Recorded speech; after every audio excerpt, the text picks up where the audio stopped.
여러분, 자유라는 말과 방종이라는 말을 잘 아시죠? 이 두 단어는요, 굉장히 비슷한 점이 많이 있습니다. 구속받지 않는다, 마음대로 행동해도 된다, 이런 비슷한 의미가 포함되어 있습니다. 그래서 이 두 단어가요, 얼핏 보기에는 굉장히 비슷해 보이지만 여러분 아시다시피 또 한편으로는 너무나도 큰 차이를, 그 큰 의미를 가지고 있는 단어입니다.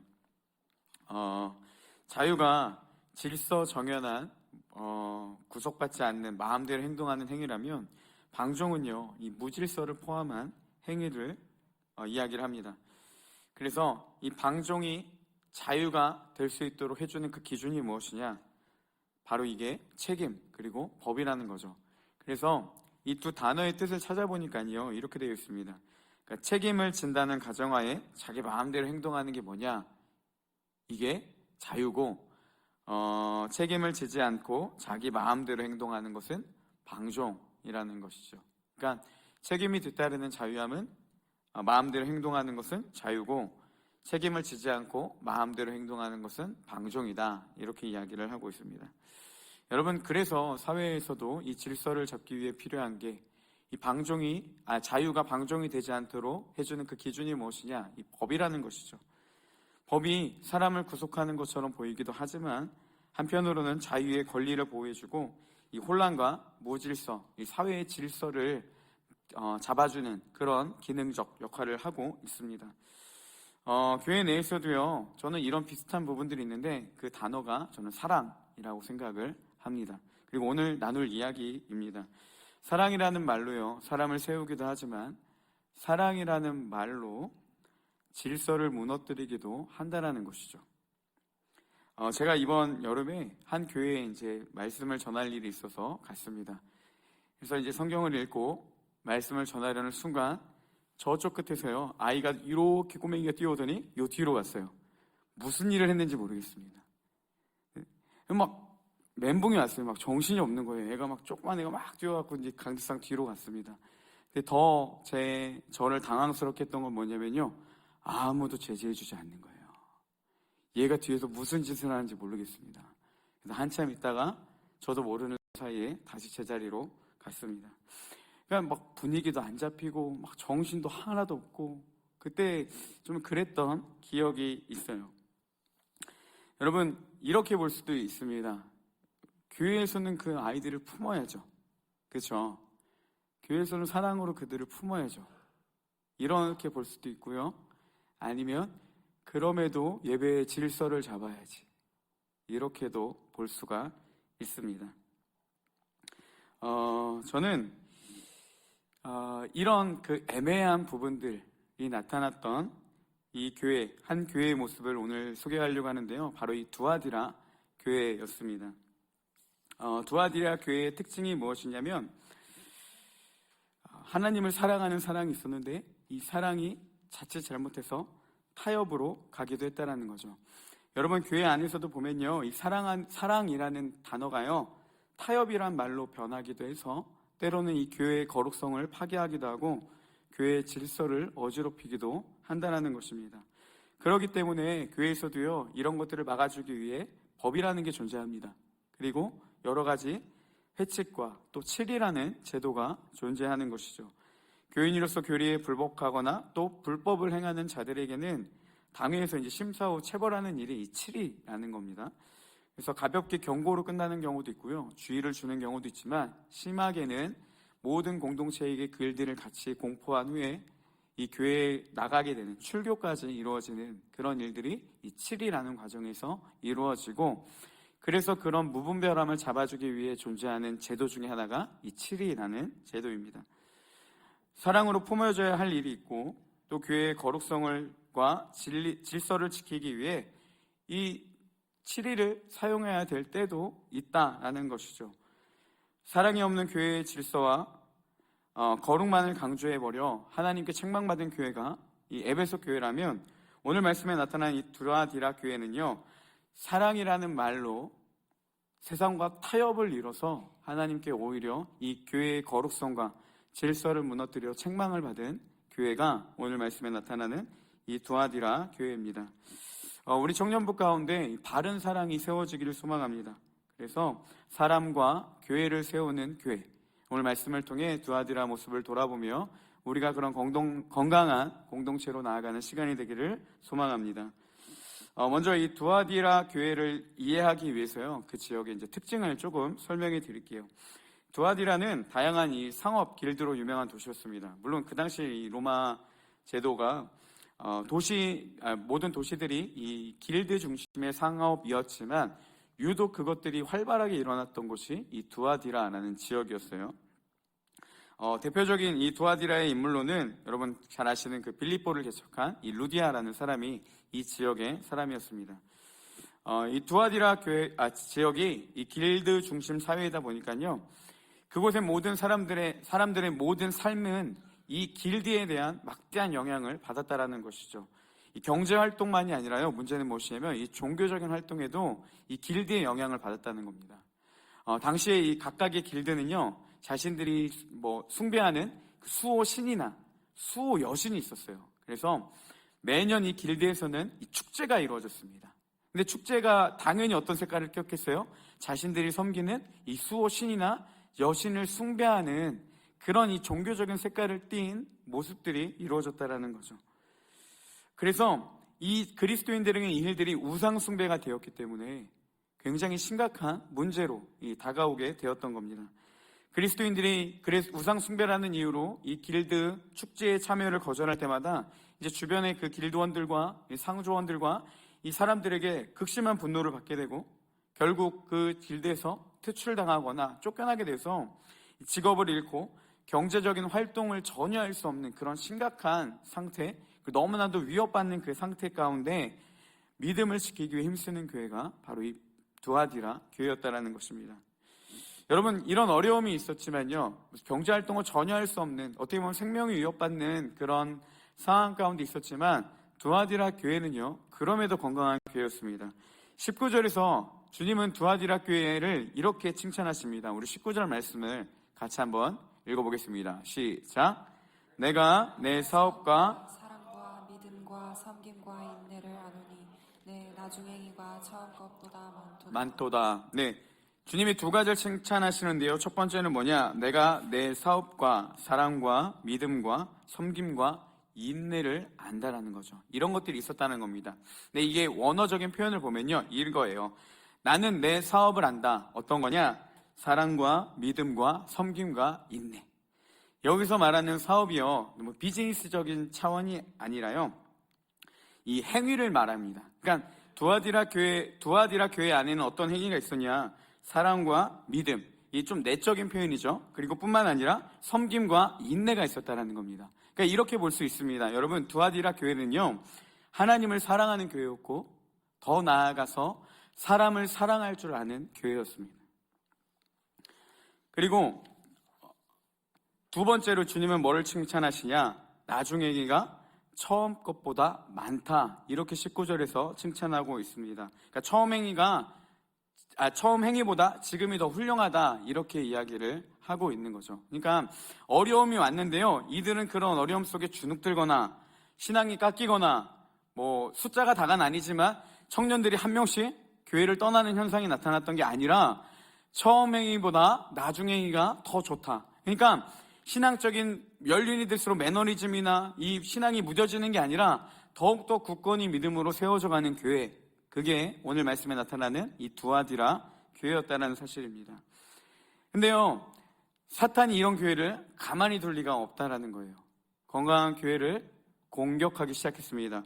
먼저 아마 이렇게 공격했을 거예요. 생계를 위협하고 또 우상 숭배라는 그럴듯한 것들로 인해서 그들이 경제활동을 하지 못하게 만들어서 하나님을 포기하게 만들었을 겁니다. 근데 문제는 뭐죠? 이게 통하지가 않았다라는 거예요. 오히려 그들은 더 신앙이 성숙해졌습니다. 그러자 사단이요, 어떤 방법을 쓰냐면요, 이 방법을 굉장히 성공적으로 쓰는데 20절에 그 계략이 나타나 있습니다. 우리 20절 말씀도 한번 같이 읽어보겠습니다. 시작.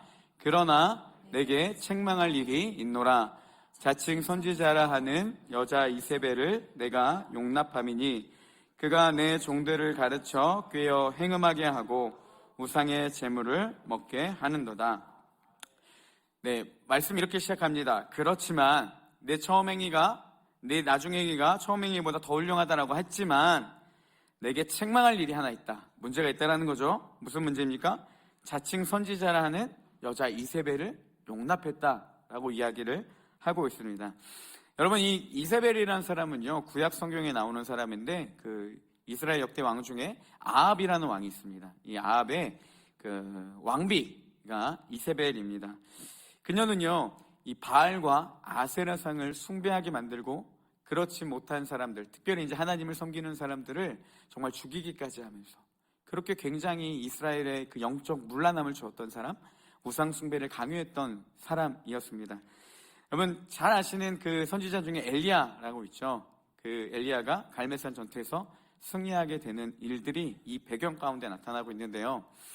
엘리야가 갈멜산에서 전투에 승리했습니다. 그 당시에 그래서 어떤 결과가 나왔냐? 여호와가 하나님인지 바알이 하나님인지 흔들리고 힘들었던 그들 가운데 여호와가 하나님이심이 나타났어요. 이제 모든 싸움이 다 끝났어야 됐는데 이세벨이 엘리야를 죽이겠다고 난리가 납니다. 그러자 그 하나님 앞에 신실했던 엘리야, 어떠한 상황 가운데서도 굴복하지 않았던 엘리야가요, 이제는 하나님, 내가 이걸로 족합니다. 나도 이제 사역도 그만하고 싶고요, 이제 내 생명도 거두어가 주세요. 저는 여기까지가 딱 좋습니다. 이런 영적인 무기력함에 만들게 했던 인물도, 영향을 주었던 인물이 바로 이 이세벨이라는 인물입니다. 그는 굉장히 문란하게 이스라엘을 만들었던 자죠. 이 자칭 선지자라는 여자 이세벨이 두아디라 교회를 그렇게 혼란스럽게 만들었습니다. 어떤 일들을 했냐? 이 신앙과 생활 가운데 타협점을 찾으려고 했던 거예요. 생업을 위해 길드 축제에 참여해도 괜찮다. 하나님도 우리의 그런 상황을 아셔. 너희들 얼마나 힘들게 생활하냐. 어떻게 생계까지 포기하면서 신앙을 할 수 있냐. 우상 숭배의 모양은 있지만 그렇다고 우리가 하나님 버리는 거 아니지 않냐. 괜찮다. 그러니 참석해라. 이렇게 그럴듯한 말들로 이 두아디라 교회를 괴롭히기 시작했던 것입니다. 예수님을 믿지 말라고 가르친 게 아니라요, 이 상인 조합 길드에 가입해서 축제를 즐기는 행위가 우리 신앙의 본질을 잃는 것은 아니니까, 우상 숭배의 모습은 있지만 우리가 실제로 믿는 것 하나님이니까 괜찮다. 이렇게 적당히 타협하게 만들어 버리면서 그들을 현혹했던 것입니다. 왜 이 가르침이 잘 먹혔냐? 이들의 특징 중에 하나가 뭐였냐면요, 교회에서 굉장히 영향력 있는 사람들이었다는 거예요. 그러니까 굉장히 영향력 있고, 우리 청년부로 따지면 리더들이 이런 말을 자꾸 하고 다니는 거예요. 우리 그렇지는 않지만. 그러다 보면 여러분 어떻게 되겠습니까? 그런가? 이렇게 자꾸 바뀌게 되는 겁니다. 가뜩이나 그리스도인으로 살아가기 힘들어 죽겠는데, 생업까지 포기하면서 믿음 생활하기 너무 힘든데, 교회의 권위를 가졌다는 사람들이 이렇게 가르쳐 주니까요, 숨통이 트이는 겁니다. 신앙생활 할만해졌어요. 그러다 보니까 이 거짓된 가르침에 많은 사람들이 넘어가기 시작했습니다. 어쩌면 두아디라 교회는요, 이렇게 생각했을 겁니다. 다들 너무 힘들게 생활하는데, 다들 너무나도 힘들게 신앙생활하고 있는데 어떻게 우상 숭배하지 마라, 우상 숭배가 아니라 길드의 축제에 참여하지 말라, 이렇게까지는 어떻게 이야기를 해?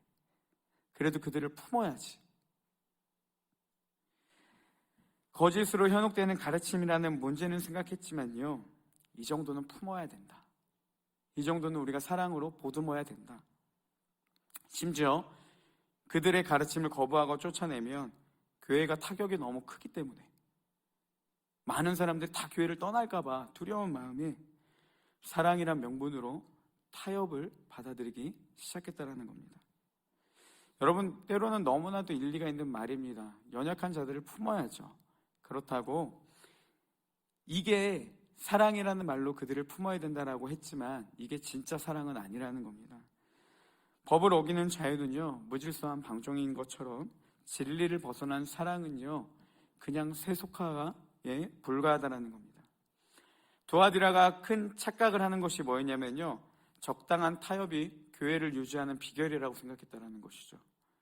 여러분, 지금도 교회 안에서 끊임없이 한국 교회가 무너지고 교회의 질서가 무너지고 적당히 포용하며 세속화되는 이유가 무엇이겠습니까? 그렇게까지 하면, 그렇게까지 강요하면, 그렇게까지 하나님의 말씀대로 진리를 앞세우면 교회가 사람이 남을 수가 없다는 거죠. 오히려 교회에 그런 말들로 이 무질서를 주장하고 적당히 세상과의 타협점을 찾으면서 어떻게든 연명하며 나아가려고 했던 것, 이게 한편으로는 교회의 문제점이었다는 거죠. 여러분, 진리와 질서를 무시한 사랑으로 절대 교회는 세워지지 않습니다. 오히려 이런 것들은요, 교회의 무질서와 혼란만 가져다 줄 뿐이고 교회의 거룩함을 무너뜨리게만 한다라는 겁니다. 교회는요, 이런 사람이 아니란 방법, 사랑이라는 그 포장지에 세상과 적당히 타협하며 살아가는 방법으로 유지되지 않습니다. 교회는요, 오직 하나님의 은혜로 세워지는 겁니다. 교회를 이끄시는 분은 오직 하나님이시고 교회의 머리 되시는 분은 예수 그리스도입니다. 이게 안 되니까요, 자꾸 세속적인 방법들을 데리고 오고 적당히 타협하면서 이게 사랑과 또 품고 자비, 이런 말들로, 은혜로운 말들로 자꾸 포장하며 대충대충 넘기는 겁니다. 그러니 교회가 더 세워지기는커녕 성도들은 더 약해져가고 더 무너져가는 그런 일들이 일어나고 있는 것, 이게 이 당시 두아디라 교회의 모습과 너무나도 비슷한 우리 현실을 겪고 있는 상황이라는 것이죠.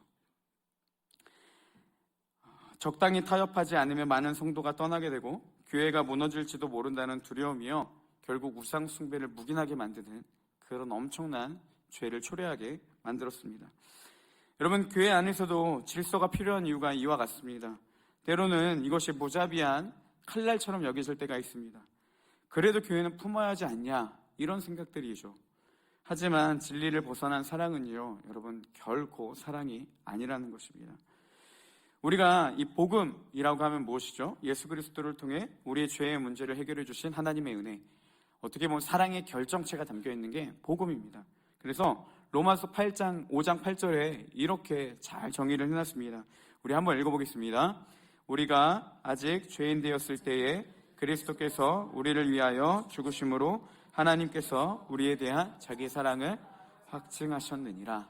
네, 여러분, 죄인 되었던 우리를 위해 예수님이 대신해서 죽으셨습니다.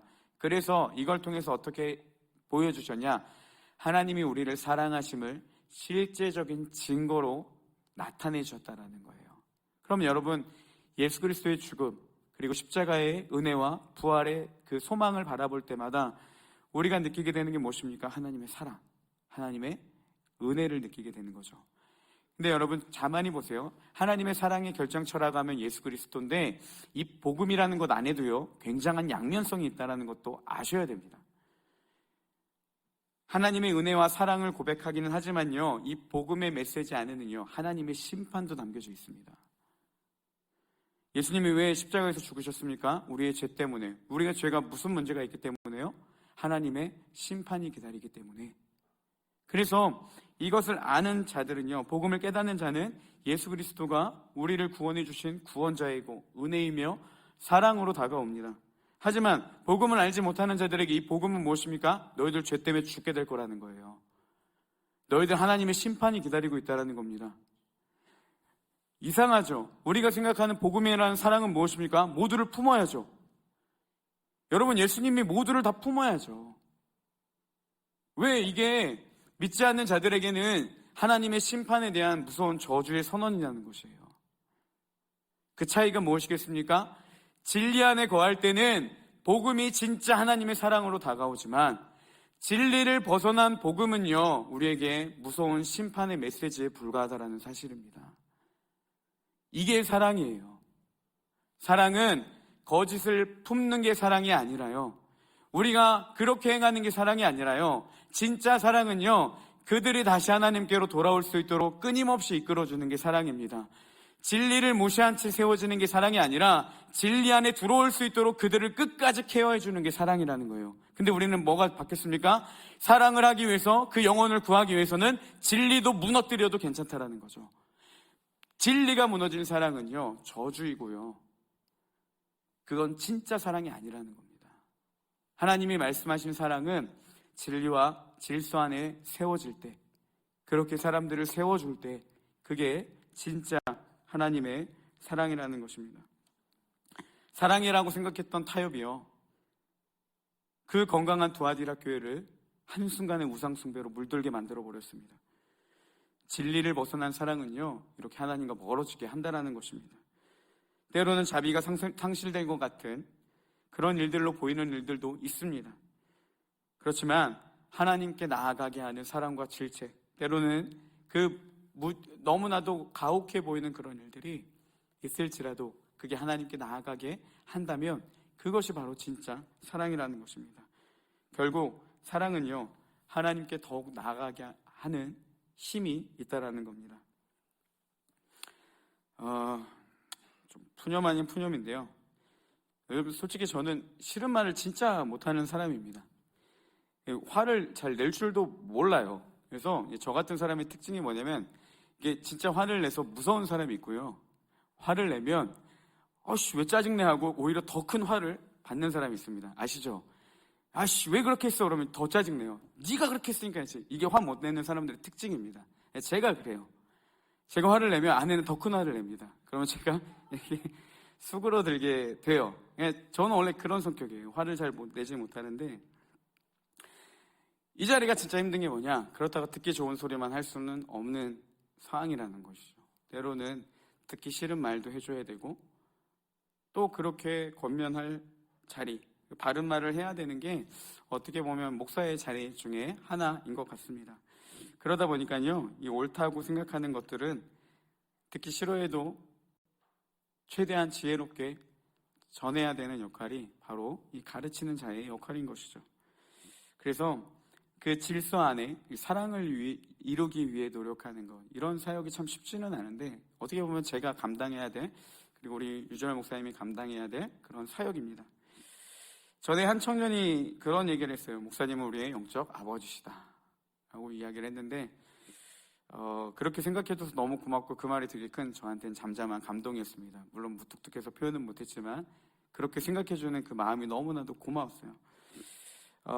저도 사역하면서 계속해서 되새기는 말이 이겁니다. 나는 영적 아버지고 모두 내 청년들은 내 자식이다.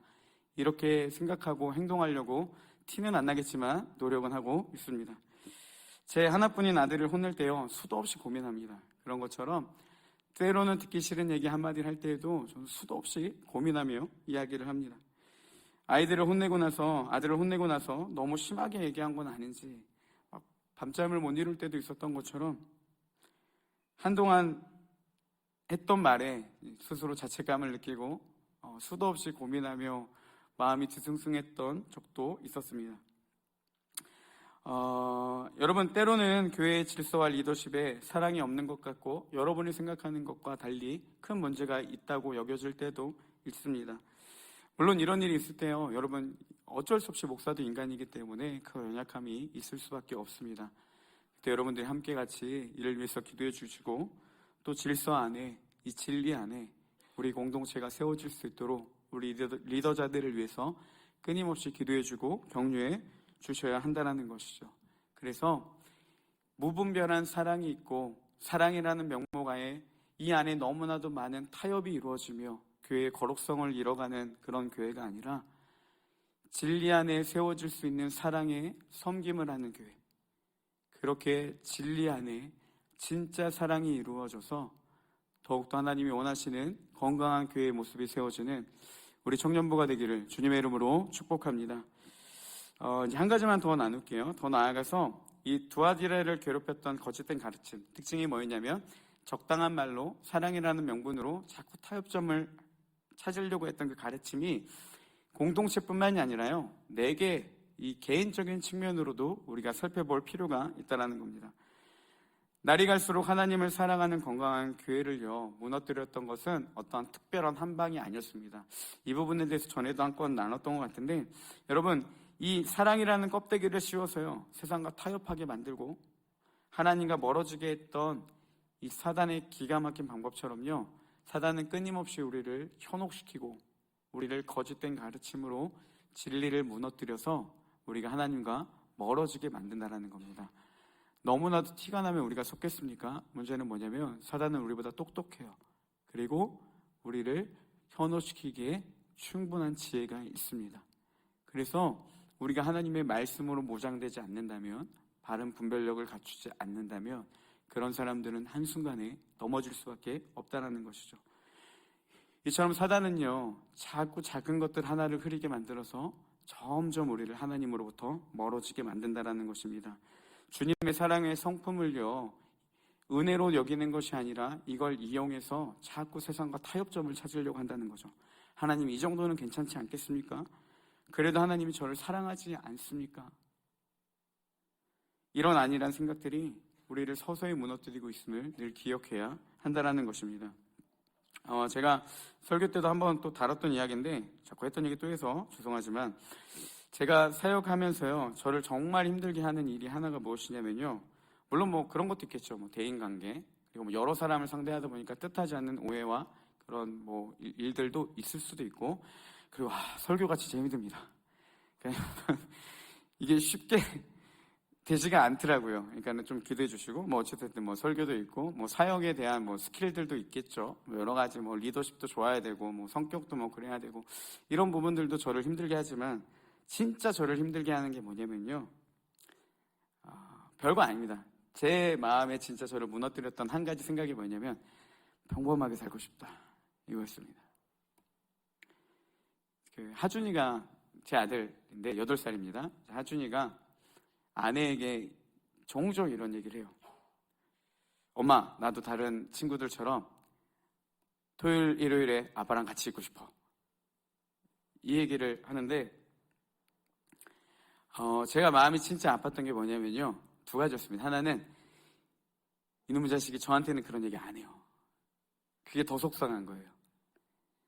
차라리 저한테 얘기를 했으면 그냥 그랬구나, 아들아 미안하다 이러는데, 이 녀석이 아빠를 헤아리는 건지 아니면 만나서 얘기할 시간이 없어서 얘기를 하는 건지 하여튼 안 해요. 근데 저는 그게 더 마음이 아팠어요. 또 한 가지 제가 힘들었던 게 뭐냐면, 방금 이야기한 것처럼 평범하게 살고 싶었습니다. 남들 연차 갈 때 나도 연차 좀 가보고, 남들 여행 갈 때 나도 여행 좀 가보고, 남들 누리는 거 나도 좀 누리고 싶었어요. 이게 자꾸 깊어지니까요, 제가 하나님께 어떻게 기도했냐면, 하나님, 과한 욕심입니까? 제가 지금 구하는 게 하나님 과한 욕심이에요?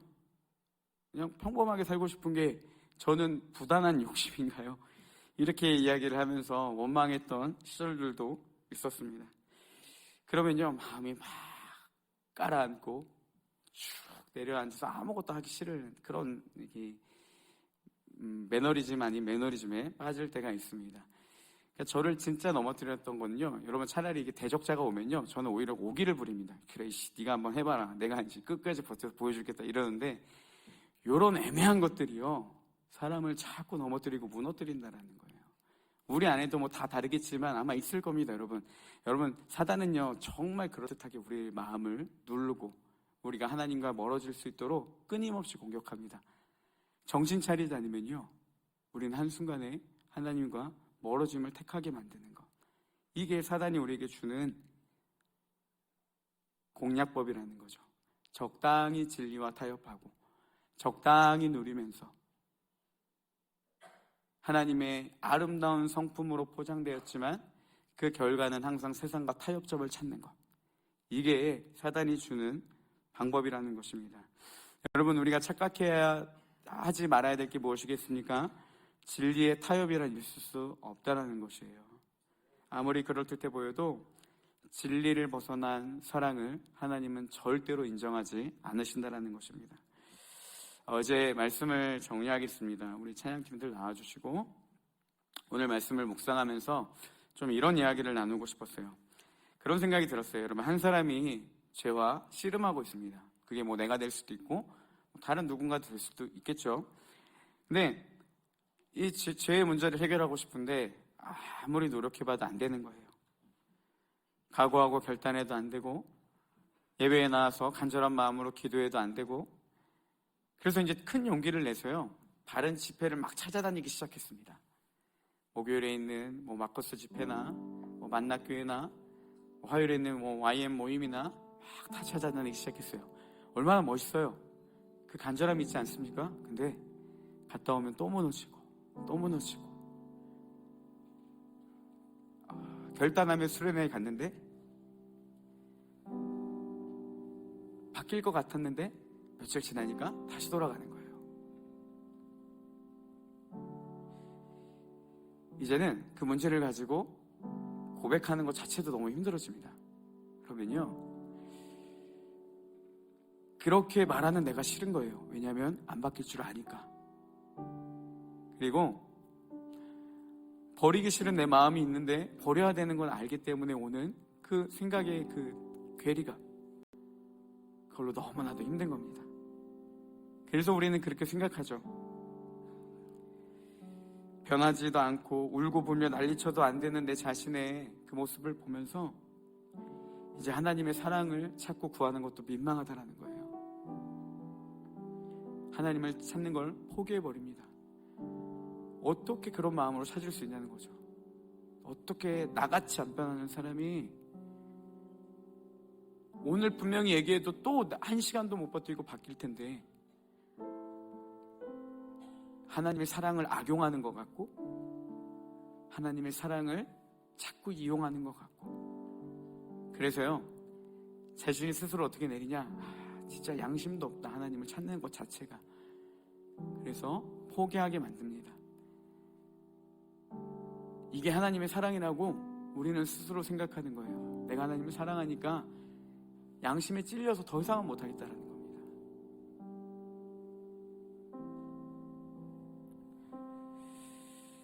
여러분, 이게 사랑이 아닌 타협이라는 거예요. 죄를 그대로 방치하기 위한 타협에 불과합니다. 진리 안에 세워지는 사랑이 왜 중요하겠습니까? 그럼에도 하나님은 우리를 사랑하신다라는 것. 이게 진리입니다. 이게 사랑이에요. 근데 우리가 자꾸 이 진리랑 타협해버리니까 그래도 나는 안 된다는 거예요.